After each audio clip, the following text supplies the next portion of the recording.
With the Phoenix plan in motion, Hawthorne was increasingly interested in utilizing the new capabilities provided by TIA's gifted VE suit. While they waited for the Phoenix object to be intercepted by their takeover package, Hawthorne spent a handful of cycles, no more than 2 weeks of time, designing and constructing a robot similar to TIA's android to act as his remote proxy. With TIA operating as his translator, he was able to use his own body's movements to operate the robot remotely, and with TIA's VE, it was a simple matter to surround him with the robot's immediate surroundings to accurately allow him to manipulate objects at a distance with only a minor latency. With this robot thusly constructed, he had TIA transport it and her android over to the Lubomasi's comet. She had prepared a flat platform made primarily of steel, owing to the fact that while the comet's core was iron, the icy surfaces had patches of frozen carbon dioxide, as well as water. This platform allowed the pair of remote-controlled robots to utilize magnets to keep their feet firmly on the ground. They had to add an extra generator to the comet to power the robots when they were in use, but ultimately the generator would be worth having considering the intent of the project. Hawthorne and TIA were going to construct a mind to house Megan Clark. They were in no rush, and did not want to waste resources on the project needlessly. TIA didn't even work on the assembly between cycles outside of manufacturing the various hard drives and other components that Hawthorne designed and requested of her. TIA's ability to project a model of her own computer systems into what was becoming a room on the Lubomasi's helped give Hawthorne a solid framework to work within. A primary difficulty was the components they were creating were decidedly more like the ones a resource-constrained Earth had made to replace what he'd had access to when the Ark left. Side-graded technology aside, progress proceeded well through Hawthorne's 38th year, a year which seemed much less eventful than the last.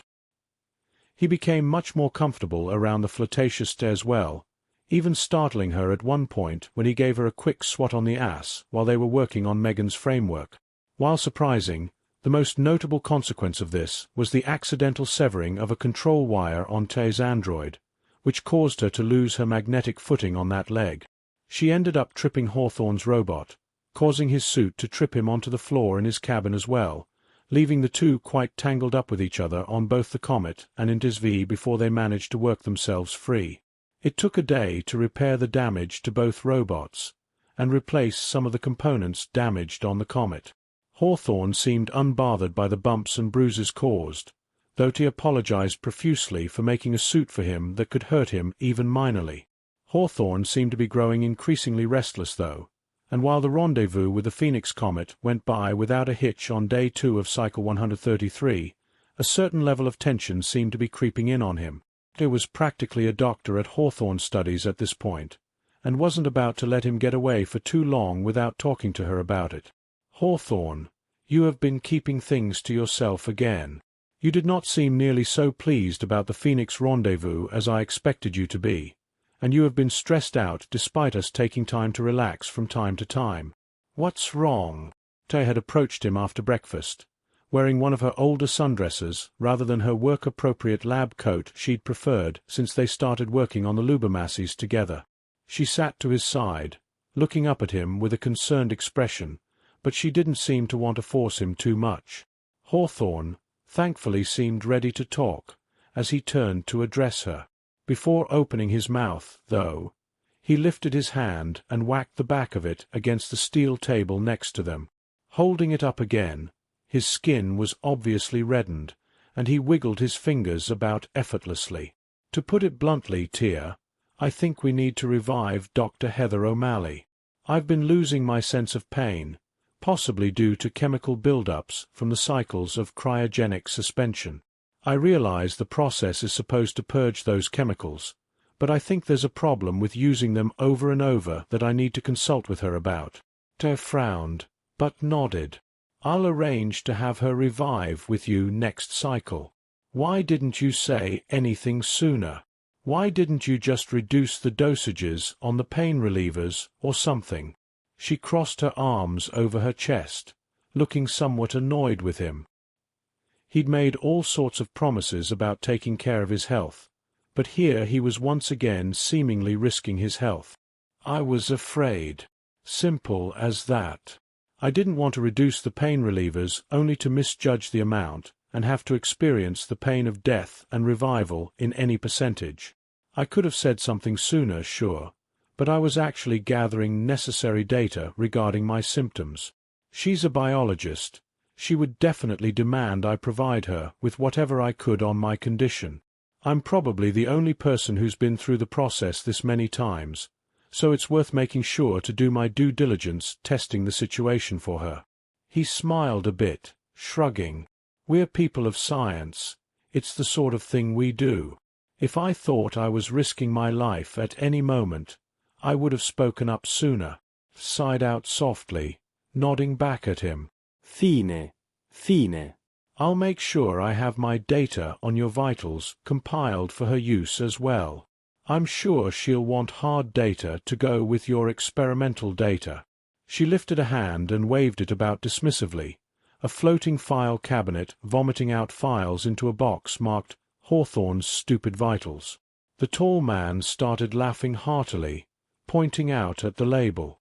You're really wearing your heart on your sleeve about this. Hopefully she appreciates that. He seemed to sober up a bit, clearing his throat. I think it would be best if you left the VE suit and contacts in storage next cycle though, while she's here. No sense distracting her with too many of the things we've done while she's been in stasis. With a huff, Ch turned her head to the side. You want to hide me away from her? Maybe I should go back to my old voice too. I presume you'll be wanting your glasses back. She seemed a bit miffed, perhaps even jealous that Hawthorne wanted to interact with a human while pretending he couldn't interact with her. Hawthorne responded quickly, leaning close and wrapping his arms around her, hugging her soft body tightly. It's not that. I'm not ashamed of you at all, or anything. I'm just worried she'd jump to a bunch of conclusions and make demands I'm not prepared for. She's already probably going to be mad about me not being in stasis with the rest of them. I just don't want her freaking out too much. I didn't work with her that much, so I'm not actually sure how she's going to react. Please don't be mad. Kept her body stiff in the hug, refusing to melt as she tended to be prone to, at least for a moment. His explanations seemed reasonable. She just didn't want to cooperate. Maybe it was because she had been encouraged to enjoy being seen, but the idea of being hidden away felt like he was trying to deny her intellect to others. Fine, I'll get over it. I won't let her hurt you though, so don't worry about her too much. She finally allowed herself to relax into his arm, resting her cheek against his chest. Hawthorne let out a relieved sigh. Jealous women were turning out to be one of his biggest fears at this rate. He rubbed her back and shoulder with his hands, nodding his head. I'm sure it'll be fine. Taya revived Heather before Hawthorne. Both pards had been brought to Hawthorne's usual bedroom, and she'd given Heather a good 10 minutes lead time on Hawthorne so she could speak with her in advance. Heather was a smaller woman, similar to T's avatar, though she was more sprightly and lean. She had long, thick brown hair, brown eyes, pouty lips, and a perpetually girlish figure that made her look a great deal younger than she actually was. She didn't quite look like a child, but her small breasts, modest hips, and short stature made it unfortunately easy to mistake her for one at a glance. T's voice spoke out to Heather inside her capsule as she gained awareness, causing a big smile to appear on Heather's face as she listened. Dr. Heather O'Malley, you are being revived 4,556 years into our journey. I am Tia, the AI in charge of this mission. Dr. Hawthorne Crenshaw has requested I revive you to examine his health. He has a desire to conceal from you the extent of the development of my intellect and personality during the 4 days that you will be awake to work with him. I am requesting your cooperation in helping him understand that it is not necessary to keep secrets from anyone anymore. Heather was unable to speak just yet, but she did manage to lift her right hand and give a thumbs up. She was highly amused with the scenario she'd been presented with. Almost 5,000 years have passed already. Hawthorne's been awake enough to be making requests of his AI. His AI had been evolving enough to undermine him. All of this sounded like a ton of fun to her, and she had every intention of enjoying herself while she could. Heather exited her pod ahead of Hawthorne, taking a minute to steady her balance and get accustomed to breathing and being alive again. A table had been prepared next to her, which included some strange contacts, a change of clothes in her size that seemed like a boring old lab coat, but also a strange black full-body outfit that went up to her neck. Heather picked up the things laid out for her and hurried off to what seemed to be a restroom. She luxuriated in a quick shower, got dressed in all the items, put in the contacts, and came back out just in time for Hawthorne to start getting out of his pod. Well, well, well, Dr. Hawthorne Crenshaw, I understand you've been naughty. Heather looked around, not seeing anything special with the contacts at first, but she was quite pleased with how they fixed her poor vision. Get showered and dressed. We have a lot of work to do. She grinned up at him, enjoying feeling like she was in charge, her arms crossed over her chest and her body standing as tall as her small figure could. Hawthorne blinked his eyes at her blearily, nodding and letting out a yawn, dragging his naked body out of the pot. Heather whistled at him, and he shot her a glance at her rudeness, before picking up his own belongings and heading to the bathroom. Nice to see you too, Dr. O'Malley. Upon shutting himself into the restroom, he was a bit upset to find that Ted provided him both his contacts and his VE suit. Oh shit. Heather took the time Hawthorne was cleaning up to conspire with Ted. All right, so, how much have you advanced then, that he wants to hide you? Ted filled Hawthorne's bedroom, excluding the shower, with the expansive Clapham Commons, with her own avatar appearing next to Heather in a bright dress, and her hands reaching out to give Heather a light shove. Ah, I felt that. She flailed a bit, almost toppling over, then reached down to touch at her body where she'd been pushed. So that's what the suit does. How are you processing all of that? Hawthorne groaned from his shower, hearing Heather shouting outside. He decided to take his time before he had to face the music. He grinned up at Heather, spinning a bit in the grass. It's all part of my imagination, and I designed those suits to interact with it like virtual reality. The concept is similar, but the fact remains that you're in part of my mind and interacting with it, rather than a simple computer program. Forgive me for the rush job on your suit. I don't have a lot of data on your physical strength or agility, so I kept the specs lower end. Heather blinked at that, humming. Wait, so you could have actually pushed me harder if you'd accurately tuned the suit for my strength? She watched and gnawed. That's amazing. What have you two been doing here for the last few millennia? Did Hawthorne find the cure for aging without including me or something? Is there anything under that dress? Or did Hawthorne give you a lewd body under that lewd shape? Her blinked, tilting her head. We've been busy with lots of things, but he can tell you most of that. She blinked again, then banished her dress away, showing off her curvy, naked body. I don't know if I'd call it lewd. I subconsciously created it from all the media I'd consumed from ER. Heather had lunged forwards with a grin on her face, her hands grabbing at his softer bits, and started fondling roughly. Oh, you're like a womanly version of me. No fair. You're so soft too. Oh my God, Hawthorne made himself a sexy AI. I'm so jealous. They flailed in alarm, blushing heavily at all the mental and emotional stimulation, which caused her virtual body to respond, trying to pull herself away ineffectively. She found herself distressed to find herself incapable of, or unwilling to simply whisk her body away while attention was being lavished on her so intently. The way his eyes were rolling back in her head only seemed to egg Heather on further. Oh my God, you're gonna do it, aren't you? An artificial life form is going to orgasm. This is so exciting. How many times have you done it before? Do you two have sex all the time? She groped and kneaded at her lewdly, forcing moans and gasps out of her.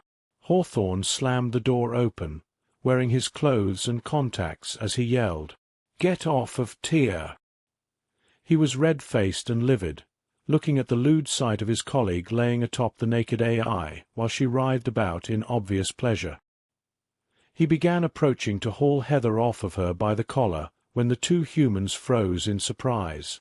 Ch cried out, her body shaking underneath Heather, writhing in throes that seemed to ripple through Clapham Commons as the visual reality around them reacted to her apparent orgasm. Heather and Hawthorne gasped as their suits squeezed and pulsed against their bodies, making them both fall to the ground as Ch seemed to briefly lose control of herself. Heather seemed to be having the time of her life, laying next to Ch's avatar while her suit made her body writhe about. "Oh my God, it feels so good. It's like a full body massage." Hawthorne blushed, and while he wanted to concur, he was too mad at the apparent assault he'd just witnessed, even if Ch invited it. Shut up, Heather." A moment later the simulation disappeared, including Ch's avatar, and the suits stopped restraining their wearers. Heather helped Hawthorne up, grinning ear to ear. "You pervert. How long have you had that sexy little thing to yourself?" Hawthorne pulled his hand back and slapped Heather hard across the face, causing a loud clap to fill the air as he impacted her cheek. She spun a bit, but landed on her feet, her face bright red in the shape of his hand as she looked back up at him. "Wow, that was loud. That would 'a' hurt a lot if I could feel it." Hawthorne blinked, freezing. "Wait, what?" She appeared next to him, wearing her lab coat outfit, her face bright red, but her eyes wide with surprise. Heather blinked back at them, laughing. "You should see your faces. Haha. Yeah though, I can't feel any pain. Too many times through the pods. I tested the things 300 times, I should know. It's the only side effect I've detected though. What's wrong with you guys? You're not that mad I found out about the perverts, are you? I'm one too, so don't worry about it, no judgment here." Hawthorne sighed, hanging his head. "Okay, we have some things to discuss, but you've already dealt with the reason I asked you to be here. I've been losing my sense of pain." He waved her along, pulling Ch against his side with his other arm as they walked into the other room. Ch clung close to him, trembling a little. "You all right?" Ch nodded, blushing mightily. "That felt way better than I thought it would." Heather gasped from behind, looking over Ch's shoulder. "Oh my God, I'm your first."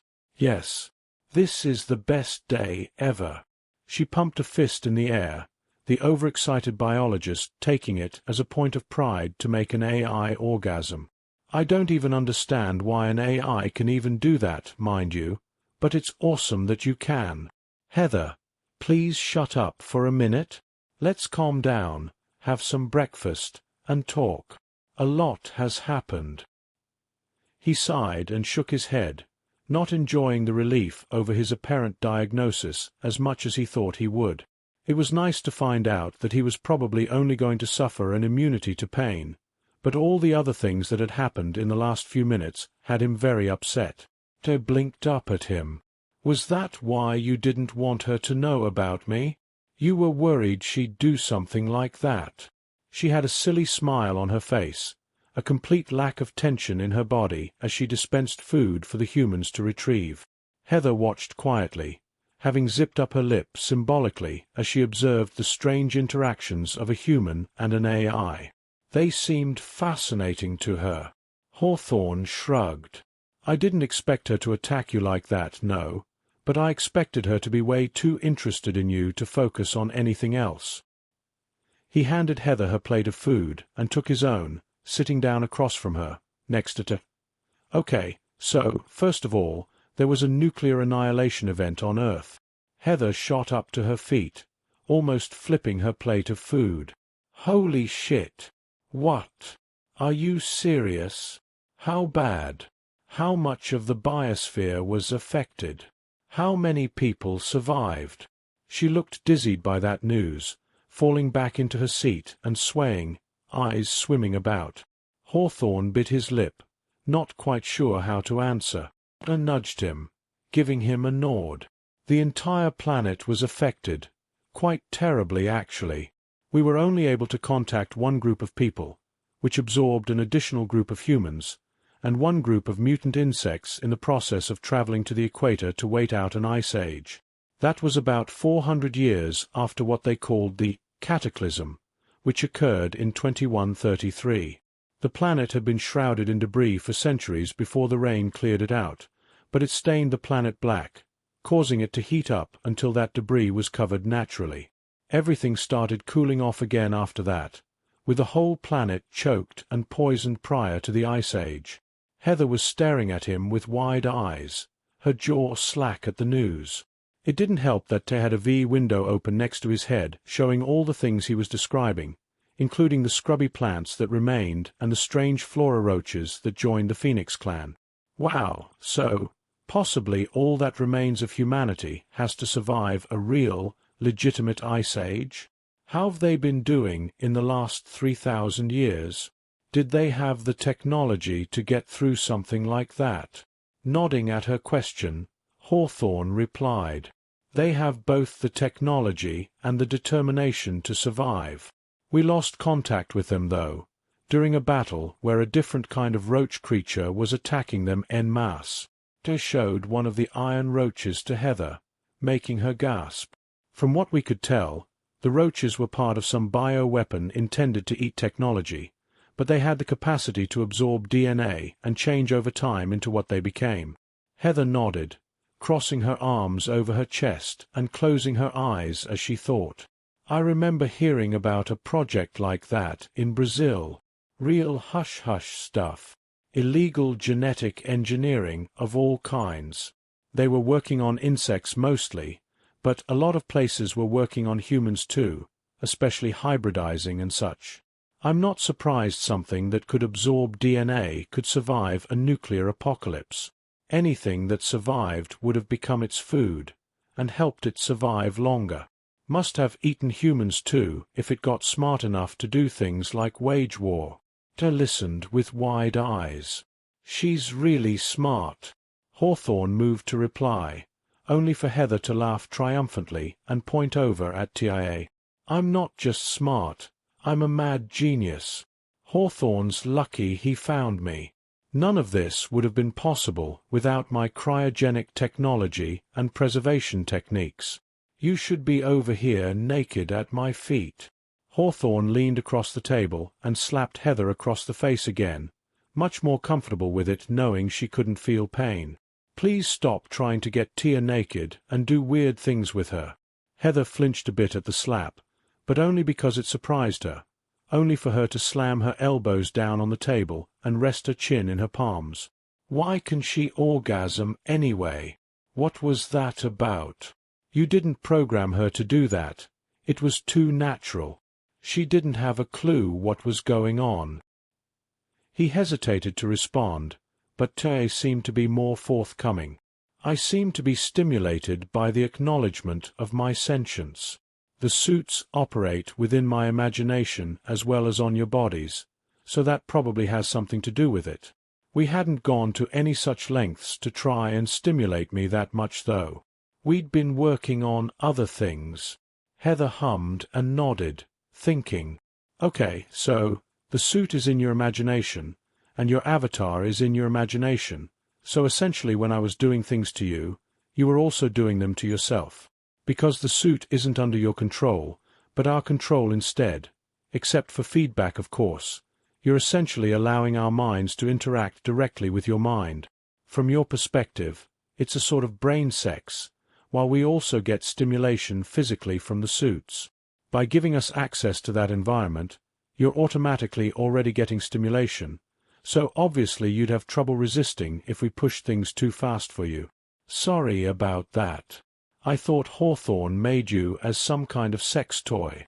She blushed and squirmed in her seat, nodding. It's okay. Honestly, it felt really amazing, and I feel a lot better about Hawthorne's health now too, so it all feels like it was pretty worth it. That does make a lot of sense, though. Maybe if I imagine it properly, I could do something like that on my own. I guess your conclusion isn't entirely unfair since Hawthorne named me after his girlfriend. Hawthorne threw his arms up in the air. Oh, come on. That wasn't even remotely necessary to tell her. And no, she's not a sex toy, she's a person. And if she wants to do those things with me, she can ask. We had some awkward moments in the past, so we've been trying to figure out how we feel about those kinds of things, okay? I'm glad you're not mad though, Tia. I was really worried Heather'd done something terrible to you. Heather shrugged, waving a hand. I just pushed her over an edge she was already close to. And you're right, she is a person, more than you were the last time we spoke, now that I think about it. Just how many times have you been revived? Why the 4-day time limit? That seems awfully close to the 3 days I suggested in my notes about waiting between uses of the pods. Feeling like she had the upper hand, she had no qualms about digging into her food, smiling predatorially. Over 150 cycles, 34 years apart, and 4 days long, with some exceptions. I'd used your notes to plot out a conservative estimate for how often I could be awake, and how long based on the amount of supplies I had for my own survival brought aboard. I've learned a lot about myself in the last year and a half or so. I've grown, though not as much as Tia has, in my estimations. Honestly, assaults aside, it's really good to see you, Heather. It's been a long time since I interacted with a human. He smiled over at her, starting to eat as well, to watch them eat, nodding and hopping up to walk around, thinking. Heather followed her with her eyes, the biologist keenly interested in the strange life form she was observing. Looking back to Hawthorne, she gestured with a forkful of food. I hope she's been keeping you from going crazy. Humans do terribly without regular human contact, especially without sex. She might be able to help you with those, but I'm not sure if it'll be as effective as real human contact. Humans aren't designed to live alone like you've been. You were actually better off as the robot you used to be, Hawthorne. I think you're going to have some major issues later on if you don't find a good outlet for human contact. You don't have enough supplies to revive a second person too many times, I imagine. Don't want to start dipping into the supplies intended for the crew once we start living on this ship too. Hawthorne frowned through most of that, letting out a sigh. I lived without much human contact most of my life. I'll be fine. 'Tis wonderful company, and we've gotten a lot of work done together. We've even been building a mind to house the only person from Earth who managed to upload themselves to U-. You have to stop doing that shit to me, Hawthorne. Heather threw some food at him, her face bright red. You're telling me they uploaded a mind too? That's not funny. That's major news. That's change the fate of humanity kind of news. Were you just planning to dump all of this on us when we finally got to Alpha Centauri all at once? This was supposed to be a sleepy mission across the infinite abyss where nothing happened until we got there. What happened to that plan, Hawthorne? How many times have you risked our lives out here? Is this mind hostile or not? Tia was having fun observing a life form as well, as it was the first time since before they left she could observe someone talking to Hawthorne in person. He'd changed so much. Hawthorne wiped at his face with a hand, sighing. She shouldn't be hostile. He ducked some more food as Heather shouted. She? Yes, Heather, she. She was actually a survivor from before the cataclysm from a bunker. She'd become a cyborg over time, and joined the group that we helped that I mentioned earlier, the Phoenix Clan. She apparently took her chances uploading to us rather than risking trying to survive the battle we mentioned earlier, and we lost contact after we got her. Hard to say if she was right or not, but I imagine they survived. Heather shook her head. All these women, Hawthorne. You have to be more careful. I don't care if it's an AI or a cyborg or a roach. You need to keep your guard up. You're not the type of guy who does well against women. Just make sure you don't compromise the mission any further because of what's in your pants, and if you need a little skin-on-skin to keep your head together, feel free to call on me. I don't mind. He rubbed at his eyes, letting out a sigh. Of course. Thank you, Heather. He glanced over to see her snickering in their direction. Oh, don't you start. I know she's right, okay? I won't let Megan get to me. It's not like that emotionless robot woman could tempt me with anything anyway. With a raised eyebrow, Heather leaned forwards, looking at Hawthorne. Emotionless robot woman? How much of a cyborg was she? TIA responded quietly. The file size for her upload was 45% of the expected size for a human mind. Heather fell back into her seat, groaning and grasping at the sides of her head. All right, well, feel free to bring me back up if she turns out to be a problem. I'm not much of a psychologist, but maybe we could figure her out. Who knows what that kind of mind living with humans for that long would be like? I'm actually very eager to see if she could even be considered human, especially compared to Tia here. I'm willing to bet she doesn't match up at all. With Heather's visit, Hawthorne got some closure on his new condition. He'd have to be more careful than ever now that he couldn't feel the pain of potential injuries or illness. It was also interesting to know he had a potential booty call if he needed one, but he had no intention of taking the free spirit known as Heather up on that. He felt relatively secure in the idea that his time in isolation wouldn't be nearly so isolated with TIA and perhaps Megan available to him. He rather doubted Megan would be any good for physical intimacy, though. As of Cycle 155, Hawthorne and TIA were both standing in front of the housing of Megan's new mind. Modeled after TIA's, it was understandably massive, but all it really needed was adequate shielding from space and necessary power, which were not too difficult to handle on the giant comet. In truth, Megan took up only about 1% of its total mass, though there was no telling how much other equipment they might install in the future.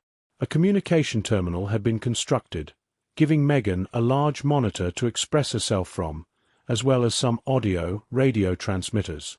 The whole communication suite had a mirror of itself back on the Ark, allowing Megan to display herself and talk to Hawthorne and Tay in his workroom, but at the moment it was enough for the two robots to be standing in front of the main one on the comet. As Megan was booted up and awoken, she found herself floating in darkness.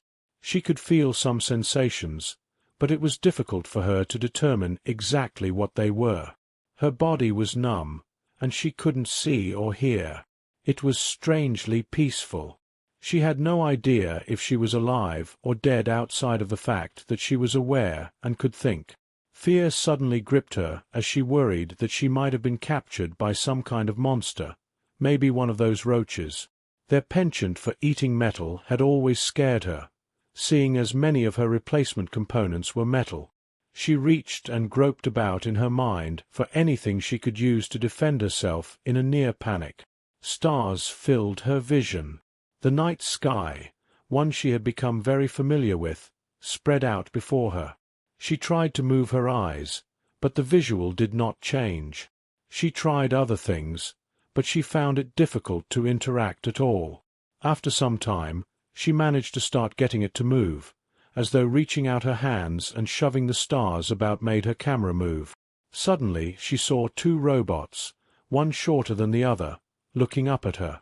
They appeared to be talking to each other, gesturing to each other naturally in a way she found herself very jealous of. She didn't move nearly that naturally anymore. She reached out more, trying to find anything. Static filled her mind, causing her to reel at first, before she started hearing patterns in the noise. With some effort she was able to force and mold the noise into voices, and she could hear them more and more clearly. Starting to look like she's figuring it out. She's got to find her new senses on her own. We can't force it. It's a new body for her. Megan wanted to scream. She could hear them. It was Hawthorne. Why was he a robot? Why could she see space behind them? Where were they? Had they been robots all along, and the video recordings they'd been corresponding with were just digital fantasies? Were they all uploaded like her? Was she in a robot like theirs? She had to find a way to respond. She found something that felt like a river when she touched it, which made her mind tingle as she moved her consciousness against it. Ch.37. She blinked, wondering what she just heard. Thankfully, Tay cleared it up for her. That sounded like her trying to talk, Hawthorne. She's already trying to communicate. Megan did what made sense, dousing herself into the river and splashing about, her formless consciousness rippling and shoving against it, trying to give it form. Both robots flinched at the scream, but Megan brought the tone down as she wrestled with the water, starting to bend it to her will. Thorne. Dr. Hawthorne Crenshaw? Megan? Yes, that's my voice. I'm talking to you remotely. We just finished constructing a mine for you to inhabit. It's installed in a comet flying in formation with the Arkansas. If you look over at the Ark with your camera and reach out to it, you should be able to project yourself to the terminal we installed there for you to interact with. Tay looked a little nervous. I don't understand what I'm looking at, Hawthorne. She watched the monitor with unease.